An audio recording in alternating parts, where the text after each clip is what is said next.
안녕하세요. 익명의 도시입니다. 근대 자본주의의 역사 13번째 영상입니다. 영상을 시청하시기 전에 구독과 좋아요, 알림 설정 부탁드립니다. 지난 영상의 마지막에 언급한 것처럼 이번 영상에서부터는 16세기의 정치적 구조에 대해 설명할 예정입니다.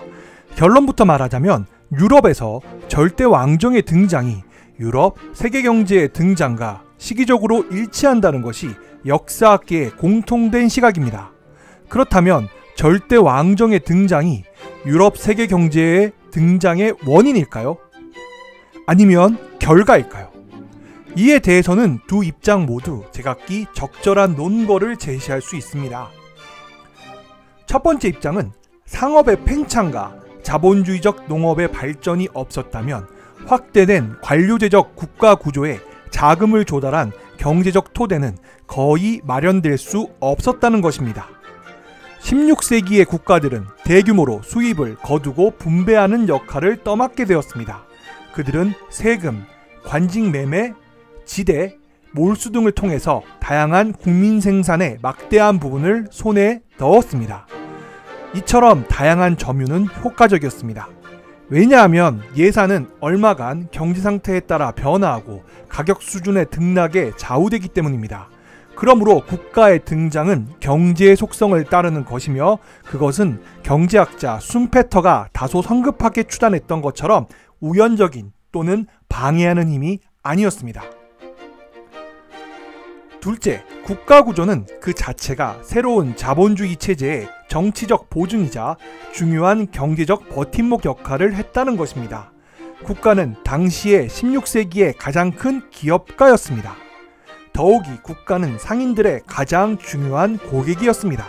만약 국가를 상대로 한 대출, 세금 징수, 왕령지 개발, 전쟁과 궁정에 충당한 경비 등의 수지맞는 사업이 없었다면 상업 자본주의는 16세기 전반기에 그토록 두드러진 발전을 이룩하지 못했을 것입니다. 여기에서 자본주의적 기업으로서의 국가의 역할에 대해서 잠시 살펴볼 필요가 있습니다. 16세기에 시작되어 적어도 18세기까지 지속된 근대 세계체제 초기에 국가가 유럽 세계경제에서 중심적인 경제 행위자였다는 점에 대해서는 폭넓은 의견의 일치가 있습니다. 유럽 중심부에서의 강한 국가들의 발달이 근대 자본주의 발전의 필수적인 구성 요소였다는 것입니다. 이전 영상에서 국가 관료제의 꾸준한 성장에 기여한 14, 15세기의 경제적 위기의 다양한 국면들을 설명했습니다. 그리고 중세의 기사들을 무용지물로 만들고 그 결과 대규모 보병을 통제할 수 있는 중앙 권력을 강화시킨 군사기술의 발전에 대해서도 설명했습니다. 당시 군주들의 정치적인 목표는 주로 질서의 회복이었습니다. 즉, 질서가 경제소생의 전제 조건이었던 것입니다. 경제적 위기가 권위의 붕괴라는 나쁜 결과들을 드러냄으로써 고난의 시대는 중앙 집권화의 여건을 확립했던 것입니다.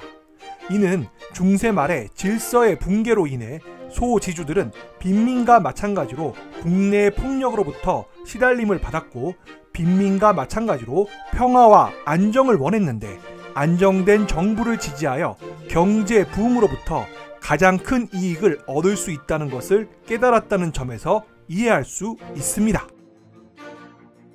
그렇다면 이러한 정치체제가 왜 이 시기에 전면에 등장한 이유에 대해 살펴볼 필요가 있습니다.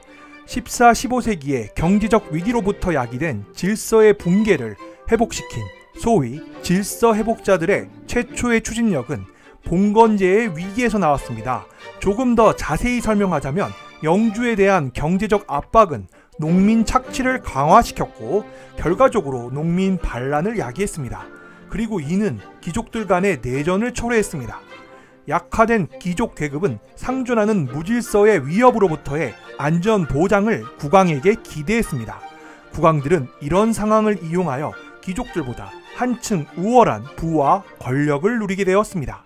그리고 국왕들이 제공한 안전에 대해 대가를 지불했는데 이는 보호지대라고 부릅니다. 당시에는 이 안전보장이 상업활동에서 얻어진 부의 주요 원천이자 산업기술과 산업조직의 우월성보다 더 중요한 이익의 원천이었습니다. 국왕의 권력 신장에 대해 그들이 그럴 수 있는 기회를 얻었기 때문만이 아니라 국왕이 받은 압력 때문이라는 설명도 역시 가능합니다. 이 문제는 토지의 이용 가능성과 관련됩니다. 군주가 마음대로 처분할 수 있는 토지를 모두 분배하고 남은 것이 없게 되면 군주는 세금을 걷기 시작해야만 합니다. 이는 이전에 그가 국민에게 나누어 주었던 부를 다른 형태로 회수하는 것입니다. 반면 국왕에 대한 압력이 토지의 부족이 아닌 노동력 부족에서 비롯된 것이라는 주장도 있습니다. 국가기구의 성장은 노동시장에 대한 통제력을 증진시키는 데 이바지한 것으로 보입니다. 따라서 지금까지의 설명은 우리로 하여금 다음과 같은 결론을 내리게 할 수 있습니다. 만일 경제 위기가 군주들에게 더 큰 힘을 가져다 주었다면 16세기의 경제적 팽창은 그 반대의 효과를 나타낼 수 있다. 그러나 결론적으로 말하자면 근대 전 시기를 통해서 국가의 권력은 장기적으로 증대했습니다. 자본주의 세계경제는 특히 적어도 중심부 국가들 내에서는 이처럼 증대된 증왕 집권화와 내부 통제의 장기적인 과정을 필요로 했을 뿐만 아니라 이를 가속화시켰던 것입니다. 그렇다면 16세기의 국가기구의 관리자인 국왕들이 자신들의 힘을 강화시킨 기제는 무엇이었을까요? 이는 크게 4가지: 관료제화, 권력의 독점, 정통성의 창출, 그리고 신민의 동질화입니다. 이 4가지에 대해서는 이번 영상을 포함한 앞으로의 영상에서 자세히 설명하겠습니다. 우선 국왕의 권력이 조금 더 강력해졌다면 그것은 분명히 국왕이 새로운 기구, 즉 영속적이고 종속적인 일단의 관료들을 이용할 수 있었다는 사실에 기인합니다. 그렇지만 16세기 당시의 유럽 국가들의 관료제는 중국의 관료제에는 못 미치는 수준이었습니다. 그렇다면 우리는 관료제를 갖춘 국가 그 자체만으로는 16세기의 거대한 변화들의 이유를 밝히는 것뿐만 아니라 그 변화의 모습을 가려내기에도 충분하지 못합니다.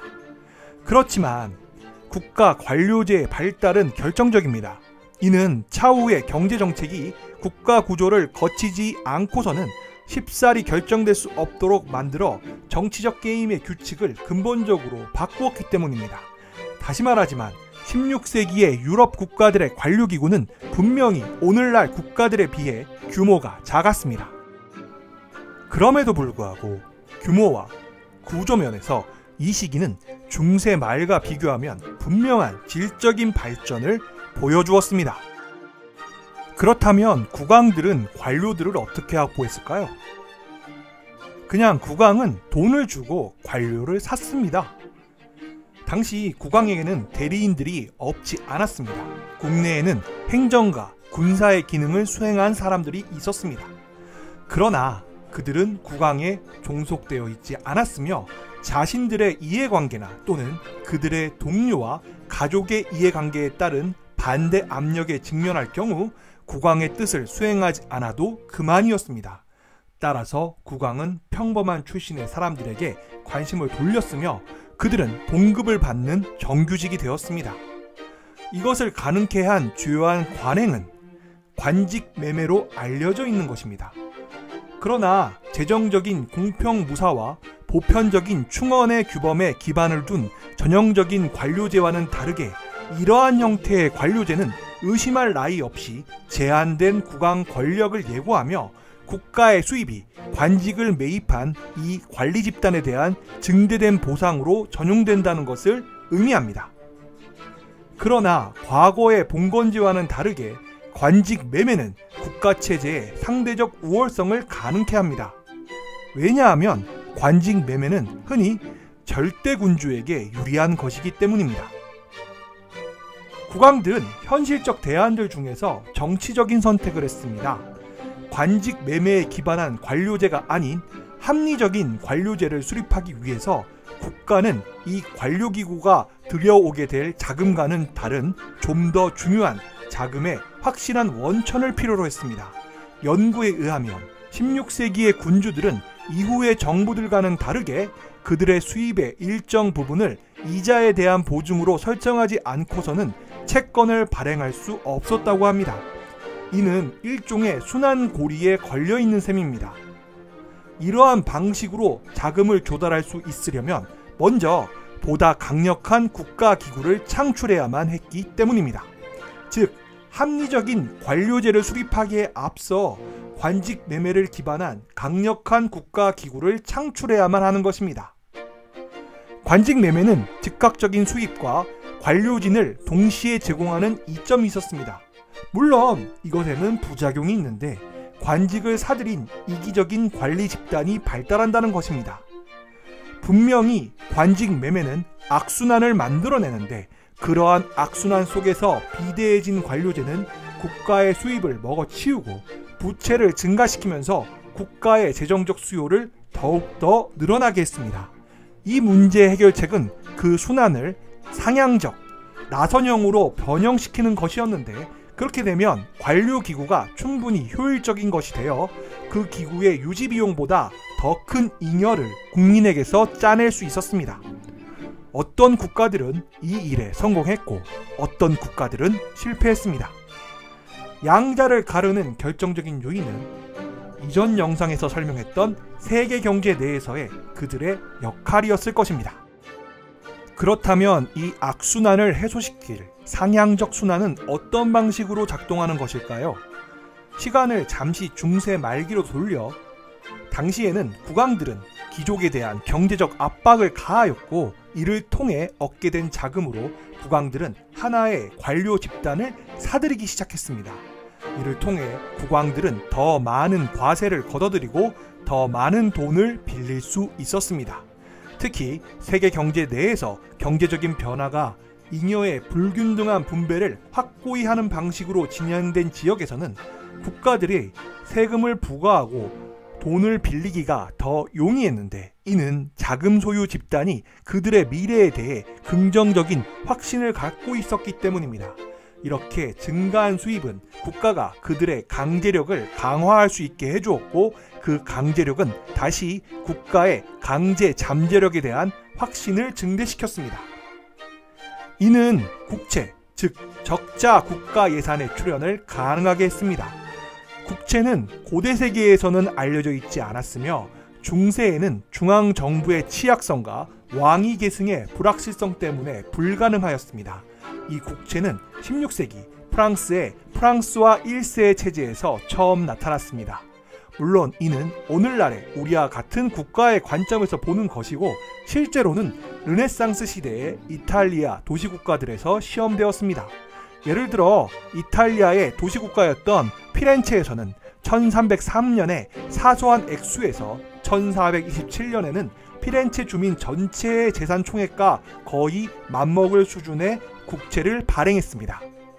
국가가 국민에게 부채의 횟수를 연기하도록 강요하거나 경우에 따라서는 그 상한을 거부할 수 있고 또 그와 동시에 여러 집단들에게 여러 가지 서면 계약으로 과잉 통화를 빌려주도록 강요할 수 있을 때 국채는 존재할 수 있습니다. 따라서 국채는 국왕의 수입 증대를 보장하려는 노력의 일부라고 할 수 있습니다. 국왕은 국가기구를 건설할 자금이 필요했으며 또 그 자금을 얻을 수 있을 만한 국가기구를 갖고 있었습니다. 이때 채택된 체제는 이후에 등장한 중상주의 정책, 즉 국가의 장기적인 조세 기반을 강화하려는 정책이 아니라 재정정책, 즉 국가의 직접적인 수입을 증대시키려는 정책이었습니다. 그러나 이후의 시기의 국가들과 비교해 보자면 이 시기의 국가들에는 진정한 국가 재정기구가 결여되어 있었다는 점은 분명하였고 이는 16세기 국가의 취약성의 또 하나의 징표였습니다.